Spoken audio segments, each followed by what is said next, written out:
1.8 bilyong pisong halaga ng iligal na gamot ang nakumpiska ng Philippine National Police sa ilalim ni Pangulong Ferdinand Bongbong Marcos Jr. mula July 2022 hanggang May 17, 2025. Ito ang sinabi ni PNP Public Information Office Chief Police Colonel Randolph Tuanyo sa isinagawang press briefing kahapon sa Campo Crame. Ang nasabing datos ay mas mataas ng 29.4 bilyong piso kumpara naman sa 14.3 bilyong pisong halaga ng iligal na gamot na nakumpiska ng Administrasyong Duterte mula July 2016 hanggang Mayo 2019. Dagdag pa ni Tuanyo na sa kabila na mas maraming bulto ng iligal na gamot ang nakumpiska sa Administrasyong Marcos ay hindi naman ito naging madugo kumpara nitong nakaraang administrasyon.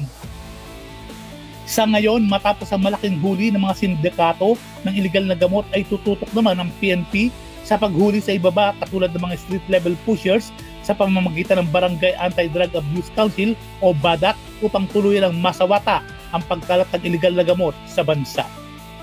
Ako si Edwin Balasa ng Abante Radio. Ito ang balitang mabilis, mabangis, walang minti.